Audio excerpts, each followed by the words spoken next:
The fourth host didn't even look up. Private event. Vivian Cross stood on the sidewalk, her black heels sinking into slush that had been pristine snow 3 hours ago. Manhattan glittered around her like a jewelry box she couldn't open. The restaurant door closed. The doorman turned his back. She didn't move. 36 hours ago, she'd signed papers that transferred $900 million. 48 hours ago, a room full of lawyers had called her ma'am and meant it. Tonight, a 22-year-old in a clip-on bow tie had just dismissed her like she was selling magazine subscriptions. The first rejection had stung. The second had confused her. The third had made her angry. This one cracked something she'd spent 20 years sealing shut. Vivian turned and walked. No direction. No destination. Just away. Her coat was cashmere, but she felt cold anyway. Her earrings were worth more than most cars parked on this street, but the man at the second restaurant had looked at her shoes, her $500 shoes, and frowned like she'd tracked in mud. She passed couples taking photos in front of Christmas lights still hanging. She passed groups of friends shrieking about which club to hit next. She passed a woman in a sequined dress crying into her phone about someone named Derek. Everyone had somewhere to be. Everyone had someone waiting. Vivian Cross had a penthouse with heated floors and a view of Central Park, and she couldn't get a table for one on New Year's Eve. The irony would have made her laugh if she remembered how. She ended up near the river. A smaller street. A bar with fogged windows and a neon sign missing 2 letters. The kind of place she would have walked past 1,000 times without seeing. Tonight, she saw it. She pushed open the door. The smell hit first: fried food, spilled beer, something that might have been pine cleaner losing a war against cigarette smoke that had soaked into the walls decades ago. The sound hit second: laughter, a jukebox playing something from the 80s, glasses clinking, someone shouting about the Knicks. The bartender looked up. Looked her up and down. Paused on the earrings. Paused longer on the coat. Standing room only. Not, "What can I get you?" Not, "Happy New Year." Not even, "There's a wait." Just, standing room only. Like she was lucky they'd let her breathe their air. Vivian heard herself say, "That's fine." She found a stool at the far end of the bar. The vinyl was cracked and caught her stockings. She didn't care. She sat with her back straight and her hands folded because that's what 20 years of boardrooms had trained into her bones. But inside, she felt like the 23-year-old who'd once pitched a logistics idea to a room full of men who'd laughed before she finished her first sentence. Invisible. Worthless. Small. She ordered a club soda because she didn't trust her voice to say anything more complicated. The bartender brought it without a word, without a napkin, without eye contact. The clock on the wall said 10:47. An hour and 13 minutes until midnight. An hour and 13 minutes of sitting alone in a bar that smelled like regret, surrounded by people who had what she'd spent her whole life pretending she didn't need. Connection. Belonging. Someone who noticed when they walked in the room. A burst of laughter erupted from somewhere behind her. Loud. Warm. Genuine. Vivian didn't turn around. But she felt something shift in the air. Someone was watching her. Quick question before we start. Do you think kindness should matter more than money? Comment yes or no right now, because this story will challenge your answer. And if you know someone who's ever been underestimated, share this with them. Caleb Moreno wasn't supposed to be here tonight. He hated New Year's Eve. Hated the noise, the forced celebration, the way everyone pretended the calendar changing actually meant something. Last year, he'd been asleep by 10. The year before, he'd worked a double shift and been grateful for the excuse. But tonight, his babysitter had canceled at 6 p.m. with a text that said, "Sorry, got a better offer," and a string of champagne emojis, and his 6-year-old son Mateo had looked up from his dinosaur coloring book and said, "Does this mean we get to have an adventure?" So here they were, having an adventure. Mateo sat beside him in the corner booth, headphones clamped over his ears, a napkin spread out in front of him covered in crayon drawings of something that might have been a T-Rex fighting a spaceship. The headphones were supposed to block the noise, but Caleb could see his son's foot tapping along to whatever chaos was leaking through. "You want another Sprite?" Caleb asked, pulling one side of the headphones away. Mateo shook his head. "It makes my teeth feel weird." "Fair enough."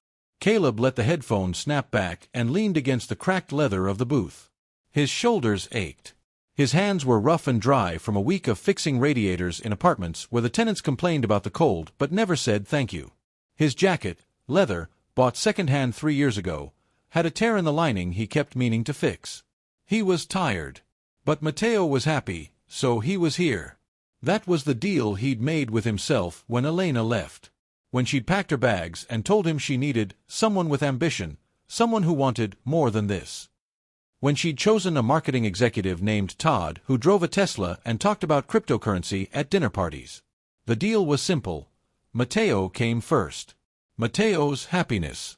Mateo's stability.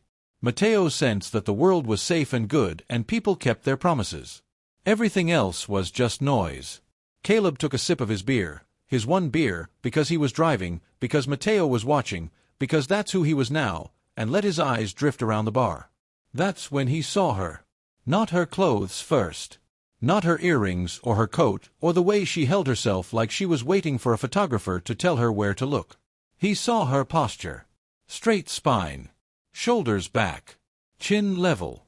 The posture of someone who had learned a long time ago that showing weakness was expensive. But her hands were wrapped around her glass like she was holding onto a life raft. And her eyes kept flicking to the door, not like she was waiting for someone, but like she was waiting for something bad to walk through it. Caleb noticed things. It was a hazard of being invisible for most of his life. When no one was looking at you, you had a lot of time to look at them. The woman at the bar wasn't rich, he decided.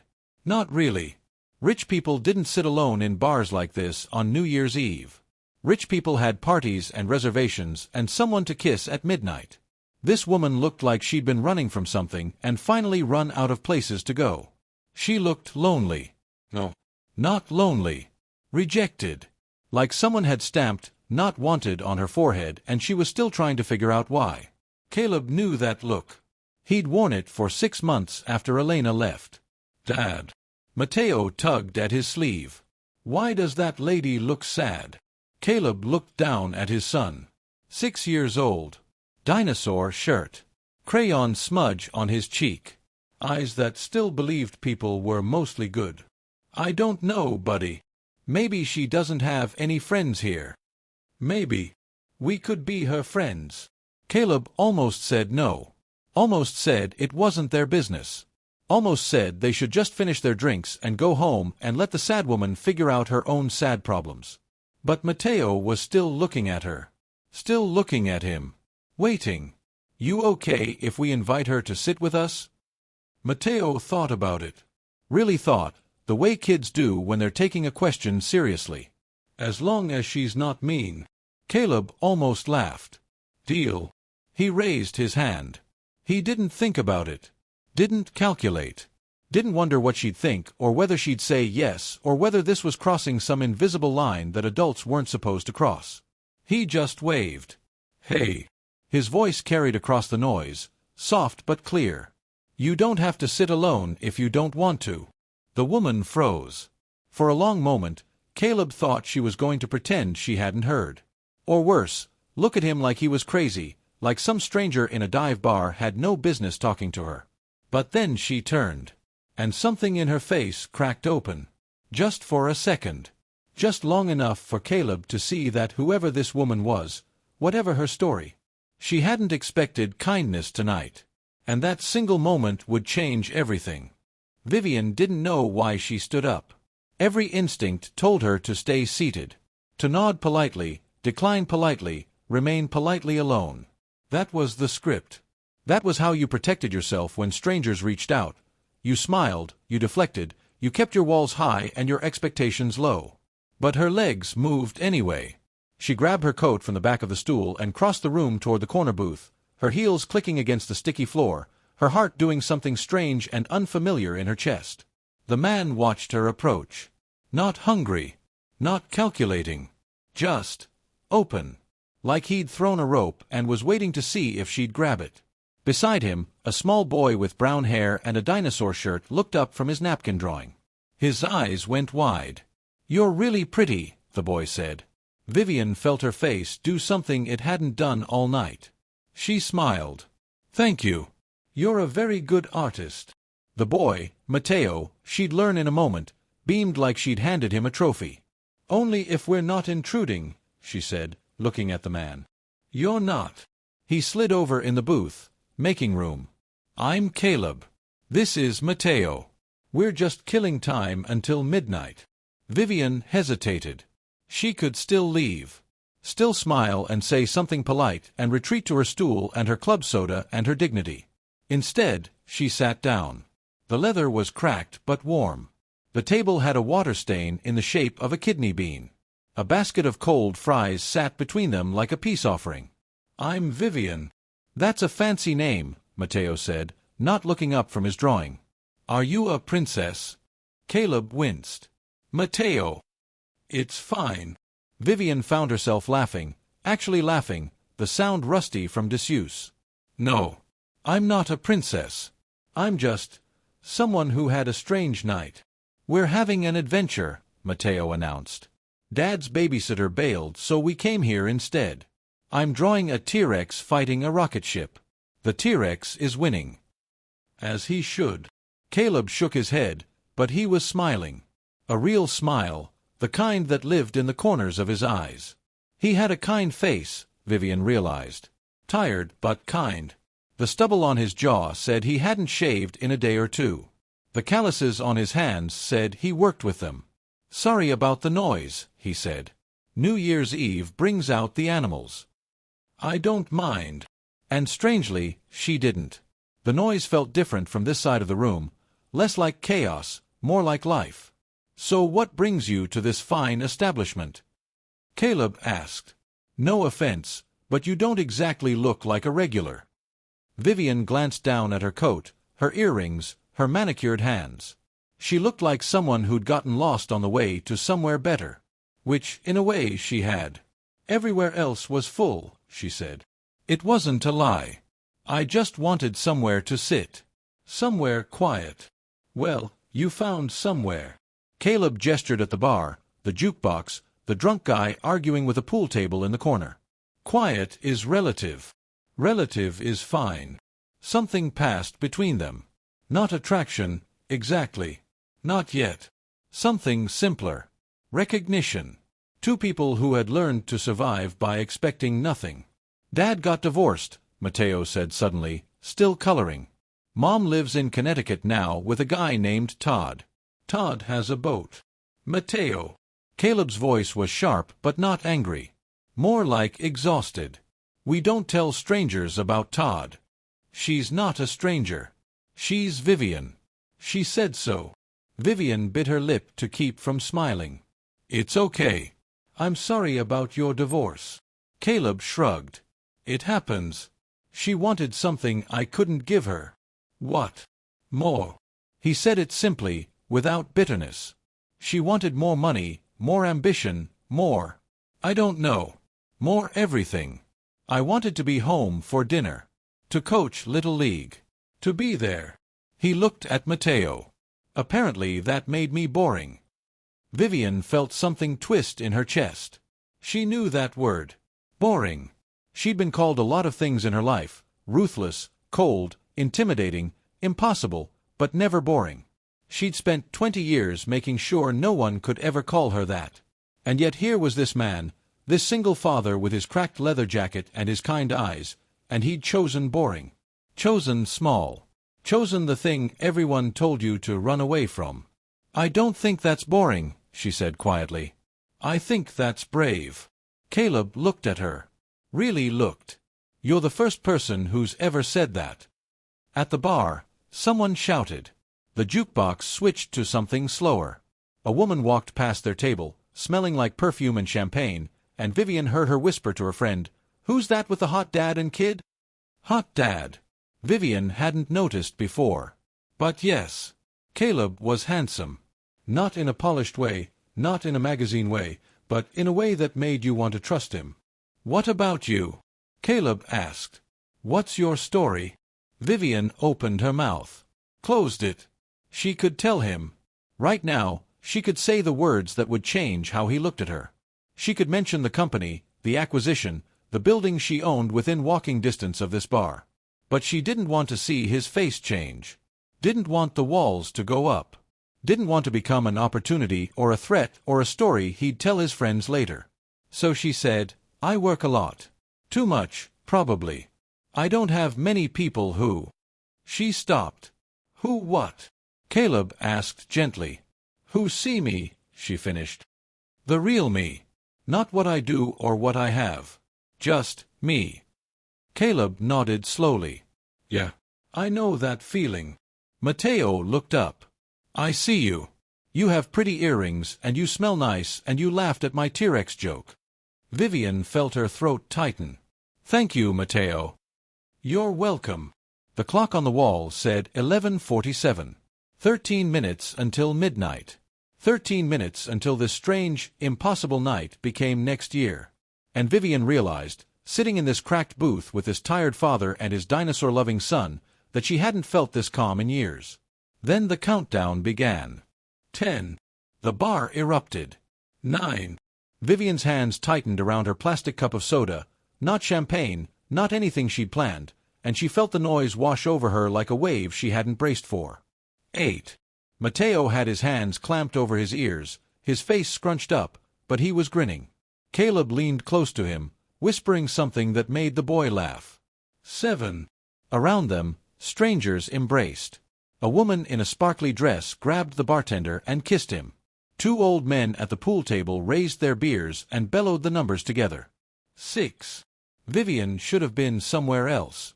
She should have been at a rooftop party with a view of Times Square, holding a glass of Dom Perignon, surrounded by people who knew her name and feared her handshake.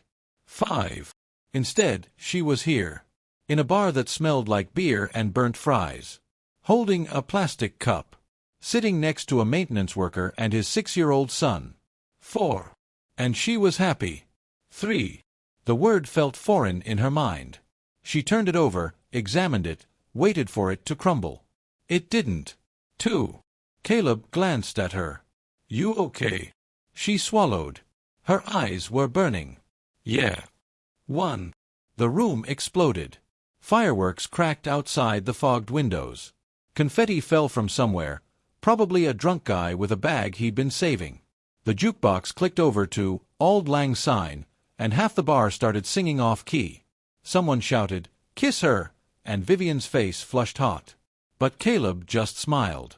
"Happy New Year, Vivian." "Happy New Year, Caleb." Mateo popped up between them, headphones askew. "Happy New Year.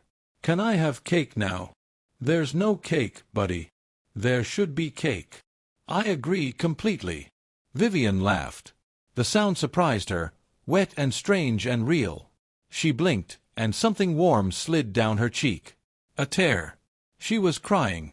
Not sobbing, not breaking down, just leaking. Like a dam that had held for too long and finally found a crack. She wiped her face quickly, embarrassed, but Caleb had already seen. He didn't say anything. Didn't ask. Just reached across the table and pushed the basket of cold fries toward her. "They're terrible," he said. "But sometimes terrible food helps." She took a fry. It was soggy and lukewarm and possibly the worst thing she'd ever put in her mouth. She ate it anyway. "Thank you," she said, "for waving me over. You didn't have to do that." Caleb shrugged. "You looked like you needed it." "I did." The admission came easier than she expected. "I really did." For a moment, they just sat there. The noise swirled around them, but inside their little booth, there was a pocket of stillness. Mateo went back to his drawing, humming to himself. Caleb sipped his beer. Vivian held her plastic cup and felt something unfamiliar settling into her chest. Peace. She couldn't remember the last time she'd felt peaceful. Her phone buzzed in her coat pocket. Then again. Then again. She ignored it. Whatever it was, work, probably always work, could wait. She was here. She was present. She was. The bar door swung open. Cold air rushed in, and Vivian's entire body went rigid. She knew who it was before she turned around. Knew by the way the air changed, by the sudden hush near the entrance, by the cologne that hit her nose like a warning. Darren Klein stepped into the bar, and his eyes found her immediately. Darren smiled. It was the smile Vivian remembered from 100 conference rooms, wide, white, and completely empty. The smile of a man who had learned early that showing teeth was the same as showing power. He crossed the room in 4 long strides, his cashmere coat still dusted with snow, his shoes too expensive for a floor this sticky. Heads turned. Conversations paused. Even the jukebox seemed to lower its volume, though that was probably her imagination. "Well, I'll be damned." His voice carried. He wanted it to carry. Vivian Cross. Slumming it. The words hit like a slap. Caleb stiffened beside her. She felt it, the subtle shift of his body from relaxed to alert, like a guard dog catching a scent. Mateo looked up from his drawing. "Who's that man?" "No one," Vivian said. Her voice came out steady. She was proud of that. Darren laughed. "No one? That's cute. Really cute." He stopped at the edge of their booth, towering over them, his smile never wavering. "I've been looking for you, you know. Called your office, your assistant, your driver. Nobody knew where you were." He gestured at the bar, the sticky tables, the drunk guy now sleeping on the pool table. "I never would have guessed this. What do you want, Darren?" "Just to say hello. It's New Year's Eve. Time for old friends to reconnect." "We were never friends." "No." The smile flickered. "No, we weren't." The bar had gone quiet. Not silent, but hushed. People were watching now, sensing drama, smelling blood. Vivian could feel their eyes on her like heat. Darren Klein. Former partner. Former board member. The man who had tried to stage a coup 3 years ago, who had whispered in shareholders' ears that she was too aggressive, too cold, too difficult. Who had smiled at her across a mahogany table while trying to steal everything she'd built. He'd failed. Spectacularly. She'd bought out his shares at a price that still made his accountants weep, and she'd made sure everyone in their industry knew exactly why. But Darren was like a cockroach. He always survived. He'd started a new venture capital firm, built on borrowed money and borrowed prestige, and he'd spent the last 3 years pretending he'd chosen to leave. Now here he was, in a dive bar near the river, on New Year's Eve, looking at her like she was something he'd scraped off his shoe. "You know what I heard?" Darren leaned against the booth, casual and cruel. "I heard the great Vivian Cross has been having a rough year. I heard the board is getting restless." "I heard." "You heard wrong." "Did I?" He tilted his head. "Then why are you here? Alone? In a place like this?" His eyes slid to Caleb, dismissed him, slid back. "Oh, not alone. My mistake." Caleb's jaw tightened. "You should leave," Vivian said. "Should I?" Darren's smile widened. "But I just got here. And this is fascinating." Vivian Cross, the Ice Queen herself, spending New Year's Eve with. He looked at Caleb again, slower this time. Taking in the leather jacket, the stubble, the calloused hands. "With the help." Something flashed in Caleb's eyes. Vivian felt her stomach drop. "Darren, does he know?" Darren cut her off, his voice rising. He wanted everyone to hear. "Does your new friend here know who you are? What you're worth? Or is this some kind of experiment? Slumming with the common folk to see how the other half lives?" Murmurs rippled through the bar. Someone pulled out a phone. The bartender froze mid-pour. Mateo tugged at Caleb's sleeve. "Dad, is that man being mean?" "Yes," Caleb said quietly. "He is." Darren laughed. "Dad, that's adorable. A single father and everything. Very heartwarming." He turned back to Vivian, and now the smile was gone, replaced by something older and colder. "You know what, Viv? I used to be scared of you. Used to think you were untouchable. But look at you now. New Year's Eve, and this is the best you could do." Vivian stood up. Slowly. Deliberately. The way she'd stood up in 1,000 meetings when someone underestimated her. "Happy New Year, Darren." Her voice was calm. Controlled. And underneath it, something dangerous. He smirked. "Didn't think you'd spend it alone." She wasn't. Both of them turned. Caleb hadn't stood up. Hadn't raised his voice. But his words cut through the noise like a blade. "She wasn't alone," he repeated. "She was with us." Darren stared at him, then laughed, a short, ugly sound. "And you are?" Caleb met his eyes, held them. Someone who doesn't need to tear people down to feel tall. The bar went silent. Completely silent. Darren's smile faltered. Just for a second. Just long enough. Then his phone buzzed. He ignored it. It buzzed again. And again. And something in his pocket started to glow. What do you think is on that phone? Comment your guess, because the answer is about to change everything. Darren's phone buzzed a fourth time. He didn't reach for it. His eyes were locked on Caleb, and something had shifted in his expression. The smug certainty had cracked, just a fraction, like a windshield after a single stone. "You don't know who you're talking to," Darren said. His voice was lower now. Quieter. More dangerous. Caleb didn't flinch. "I know exactly who I'm talking to." "Do you?" Darren stepped closer to the booth. "Do you know who she is? What she's worth? The woman sitting across from you owns more of this city than you'll ever see in 10 lifetimes. Caleb's expression didn't change. Not surprise. Not confusion. Not the sudden recalculation Vivian had seen on 1,000 faces when they learned the truth about her. Just calm. "I know who she's choosing to be tonight," Caleb said. "That's enough." The words landed like a hammer. Vivian felt them in her chest. Felt them crack something open that she'd sealed shut years ago, back when she learned that vulnerability was a luxury she couldn't afford.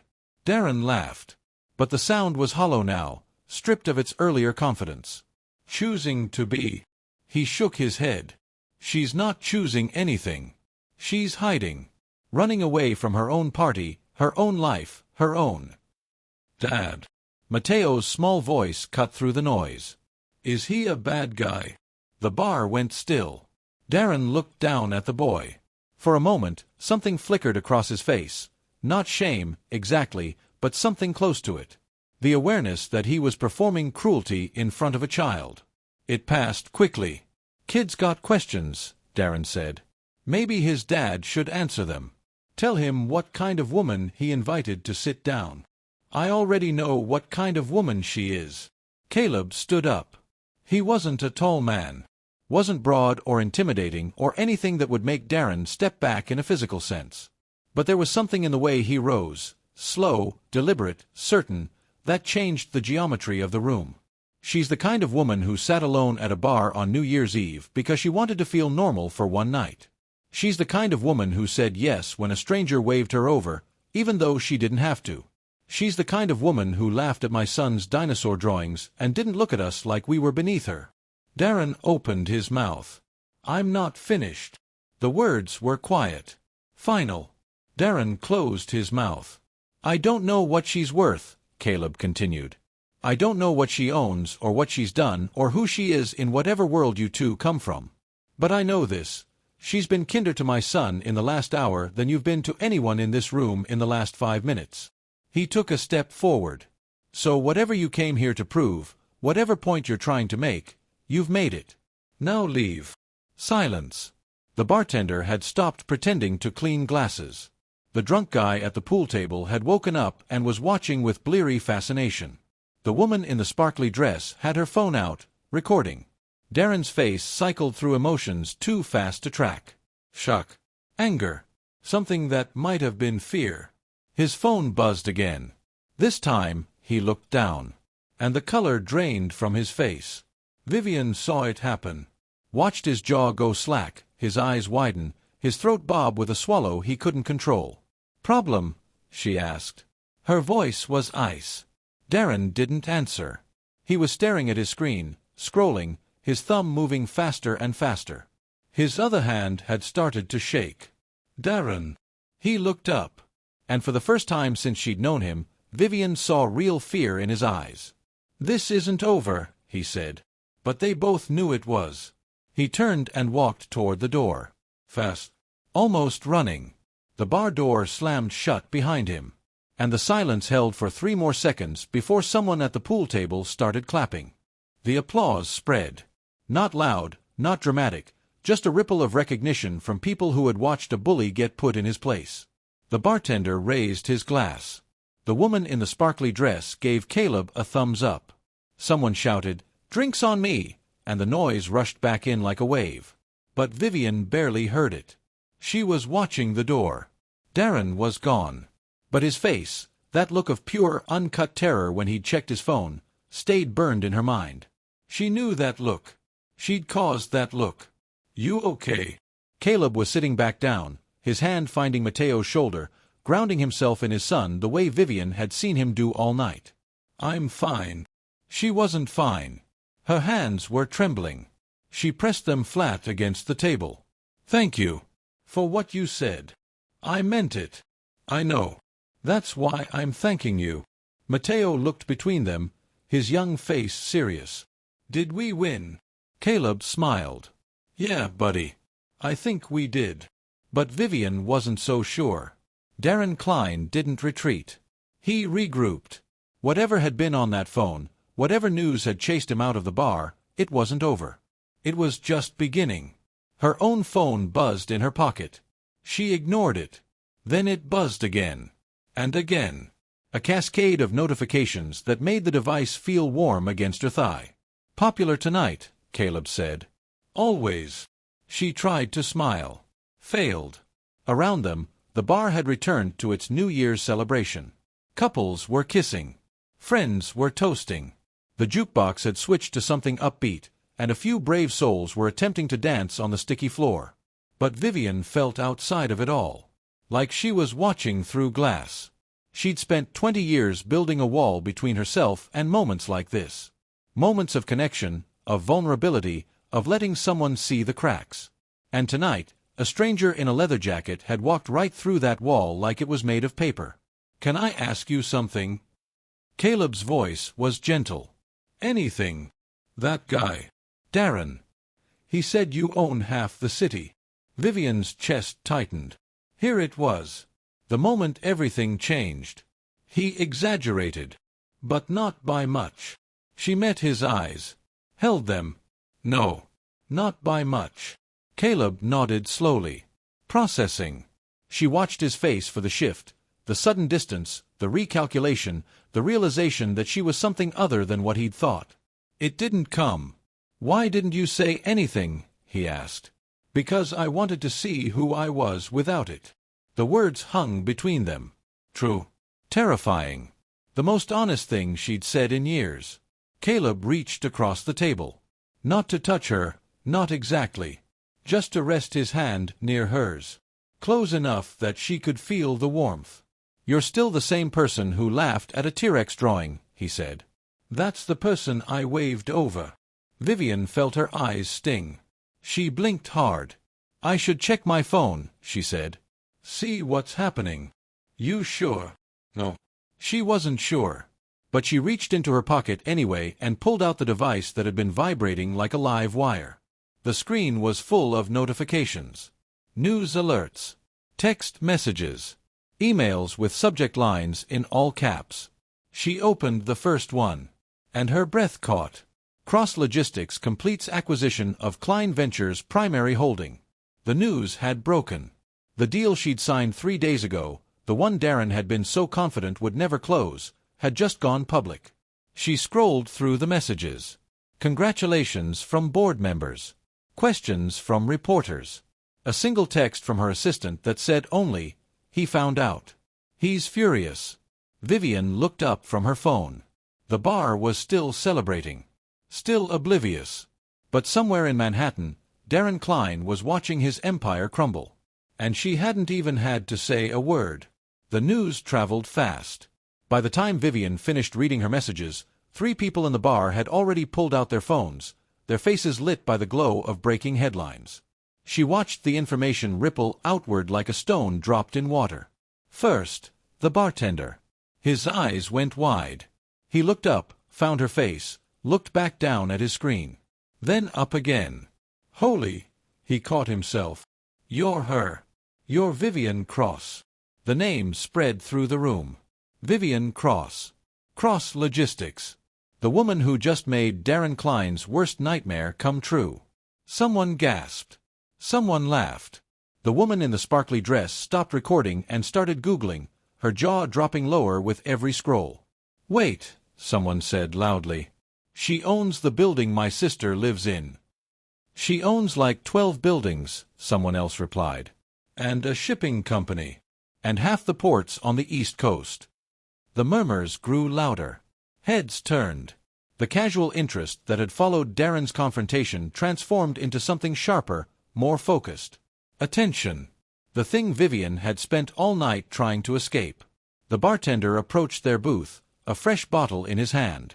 "Champagne," he said. "On the house. Whatever you want, Ms. Cross. Anything at all." The words were respectful. Eager. The same words she heard in boardrooms and restaurants and everywhere else her name preceded her. Vivian looked at the bottle. Dom Perignon. Expensive. Correct. "No, thank you." The bartender blinked. "No. I have what I need." She lifted her plastic cup of soda. The bartender stared at her for a moment, then laughed, a genuine sound surprised out of him. "Yes, ma'am." He walked away, shaking his head. Caleb was watching her. She could feel his gaze without looking. "That was unexpected," he said quietly. "The champagne. You turning it down." Vivian finally met his eyes. "An hour ago, that man wouldn't look at me. Now he's offering me his best bottle. What changed?" "He found out who you are." "Exactly." She set down her cup. "He didn't suddenly become generous. He just realized I could be useful." Caleb was quiet for a moment. Processing. "Is that what you think?" he asked. "That people only want you because you're useful?"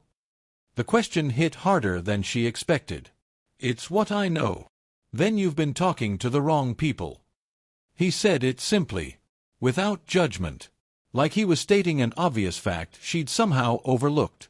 Around them, the bar was still buzzing with the news. People were taking photos, some subtle, some obvious. Vivian would be on social media within the hour, the billionaire CEO who'd spent New Year's Eve in a dive bar. The story would be spun a dozen different ways by morning. But right now, in this moment, none of that mattered. What mattered was the man sitting across from her, who had defended her before he knew her name, and who was looking at her now the same way he'd looked at her an hour ago. Like she was just a person. Like that was enough. "Ms. Cross." A young woman had approached the table, phone in hand. "I'm so sorry to bother you, but my mom is a huge fan. She says you gave a speech at her college graduation. Could I maybe get a picture?" Vivian felt the old instinct rise, the polished smile, the practiced pose, the performance that had become second nature. She pushed it down. "What's your mother's name?" "Linda. Linda Okonkwo." "Linda." Vivian nodded. "I remember that speech." It rained, and the sound system kept cutting out. The young woman's face lit up. "She tells that story all the time. Tell her I said hello. And yes, we can take a picture." The photo was quick, just Vivian and the young woman, no poses, no performance. When it was done, the woman thanked her and practically floated back to her friends. Caleb was smiling. "What?" Vivian asked. "Nothing. Just, you're not what I expected." "What did you expect?" He considered the question. "I don't know. Someone harder, maybe. More walls." "I have walls." "I know." His smile softened. "But you keep opening doors in them." The words settled into her chest. She looked at Mateo, who had fallen asleep against his father's shoulder, his crayon still clutched in one small hand. She looked at Caleb, who was watching her with those kind, tired eyes. She looked at the bar around them, still celebrating, still alive. And she realized something that terrified her. She didn't want this night to end. The bar was emptying. Slowly, in the way of all good nights, people drifted toward the door in pairs and groups, their laughter echoing as they stepped into the cold. The jukebox had gone quiet. The bartender was wiping down tables with the patient rhythm of someone who'd done this 1,000 times before. Mateo was still asleep, his head heavy on Caleb's shoulder, his small body curled into his father like a question mark. "I should get him home," Caleb said. He didn't move. "You should." Neither of them stood up. The silence between them was different now. Not awkward. Not empty. Just present. The kind of silence that happens when two people have run out of small talk and discovered they don't need it. "I'm sorry," Caleb said finally. Vivian frowned. "For what?" "For defending you like that. In front of everyone." He shifted Mateo's weight, careful not to wake him. "I didn't know who you were. I didn't know the whole bar was going to find out. I probably embarrassed you." "You think you embarrassed me?" "Didn't I?" Vivian laughed. The sound came out softer than she intended. "Caleb, I've been humiliated by experts. I've had board members try to vote me out of my own company. I've had newspapers print lies about me on the front page. I've been called every name you can imagine, in every language you can imagine." She leaned forward. "Tonight, a man I barely know stood up in a crowded bar and told a bully that I was worth defending. That wasn't embarrassing." Her voice caught. "That was the kindest thing anyone's done for me in years." Caleb stared at her. "You're serious?" "I'm always serious. I'm starting to notice that." The bartender walked past, collecting empties. He nodded at Vivian with something like respect, then kept moving. "Can I ask you something?" Vivian said. "You've been asking me things all night. One more." "Shoot." She hesitated. The question felt heavy in her mouth. "Why did you wave me over? Really? You didn't know me. You didn't owe me anything. You could have just not." Caleb thought about it. Really thought, the way he seemed to do with everything. "You looked like you needed someone to see you," he said finally. "Not what you were wearing or where you came from. Just you." He shrugged. "I know what that feels like. To be invisible. To be looked through instead of at." "You do." "I'm a maintenance worker, Vivian. I fix things that break in buildings where the people who live there pretend I don't exist. I spend half my life being invisible." "That sounds lonely." "It can be." He glanced at Mateo. "But I've got him. So it's okay." Vivian felt something shift in her chest. A door opening. A wall coming down. "I have a confession," she said. "Yeah." "I knew Darren would probably show up tonight. Not here, specifically. But somewhere. He's been following my movements for months, looking for any sign of weakness he could exploit." She looked at her hands. "Part of me wanted to disappear tonight because I was tired. But part of me wanted to see what would happen if I stopped performing. If I just existed." "And what happened?" She looked up. "I found you." The words hung in the air. Caleb's eyes held hers.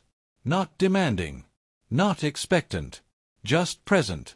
"What happens now?" he asked. Vivian didn't know. For the first time in as long as she could remember, she had no plan. No strategy. No 5-year projection or risk assessment. Just this moment. Just this man. Just the possibility of something real. "Walk me outside," she asked. Caleb smiled. "Yeah, I can do that." He gathered Mateo in his arms, gently practiced, the motion of a father who'd done this countless times, and slid out of the booth. Vivian stood. And together, they walked toward the door. Snow was falling. Soft, slow flakes that caught the streetlight and glittered like scattered diamonds. The city was quiet, that rare, holy silence that only happened in the first hours of a new year, when the celebrations had ended and the streets belonged to no one. Vivian stepped outside and lifted her face to the sky. The cold kissed her cheeks. The snowflakes melted on her lips. She breathed deep, filling her lungs with air that tasted like winter and possibility. Behind her, Caleb emerged with Mateo in his arms. The boy stirred slightly, murmured something about dinosaurs, then settled back into sleep. "He's out," Caleb said softly. "It's been a big night. For all of us." They stood there, side by side, watching the snow fall. A taxi rumbled past, its tires hushing through the slush. Somewhere in the distance, a car alarm went off, then stopped. "I should tell you something," Vivian said. "More confessions." "Just one." She turned to face him. In the streetlight, his face looked softer. Younger. I didn't expect tonight to go like this. I expected to sit alone, feel sorry for myself, and go home to my empty apartment. That sounds depressing.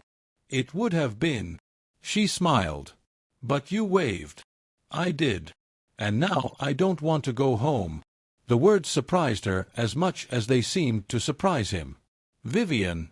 I'm not asking for anything, she said quickly. I know this is crazy. We just met. You have Matteo to think about. I have a company that will demand my attention the moment I walk through my door tomorrow. This isn't practical or logical or anything I would normally do. But I felt more real in that bar tonight than I have in years. And I'm not ready to pretend that didn't happen. Caleb was quiet for a long moment. The snow kept falling.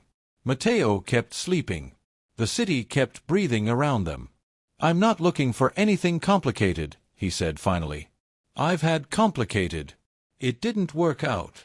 I know. I have a son who comes first. Always. I know that too. And I work maintenance. I don't have money or connections or anything that would make sense for someone like you. Vivian reached into her coat pocket and pulled out a card. Not a business card. Not the heavy stock with embossed lettering that she handed out in boardrooms. Just a simple card with her personal number. The one only a handful of people in the world had. I'm not looking for someone who makes sense, she said. I'm looking for someone who sees me. She held out the card.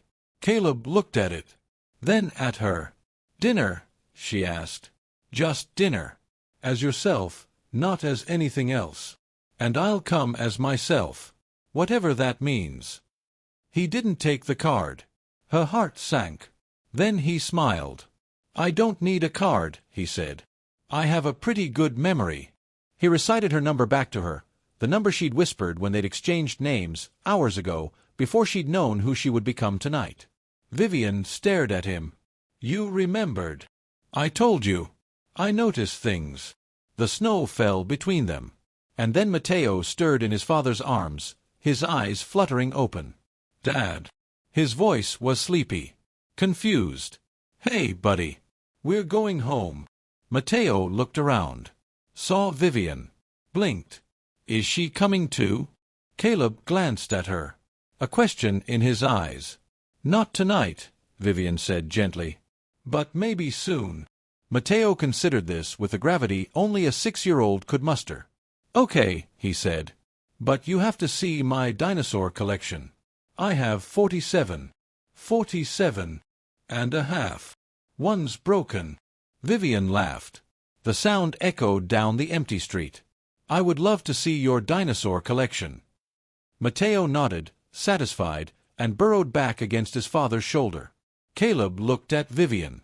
Happy New Year, he said. Happy New Year, Caleb. He turned and walked toward the corner, his son in his arms, his footsteps leaving tracks in the fresh snow. Vivian watched him go. And for the first time in 20 years, she didn't feel alone. She felt like the beginning of something. Something real. Something worth the risk. And that, she realized, was the scariest thing of all. Because the hardest thing for someone who controls everything is trusting something she can't control. But as she watched Caleb disappear around the corner, his son safe in his arms, she knew she was going to try. The snow kept falling. The city kept breathing. And somewhere in Manhattan, a new year was just beginning. This is not the end of Vivian and Caleb's story, it's only the beginning. If you want to see what happens when she shows up for that dinner, when she meets those 47.5 dinosaurs, when two people from different worlds try to build something real, subscribe now and turn on notifications so you don't miss a single chapter. Drop a comment and tell me, do you think Vivian should trust Caleb? Or is she setting herself up for heartbreak? And if this story reminded you of someone who's ever been overlooked, underestimated, or left standing alone when they deserved better, share it with them. Because sometimes the people who wave us over are the ones who change our lives. See you in the next story.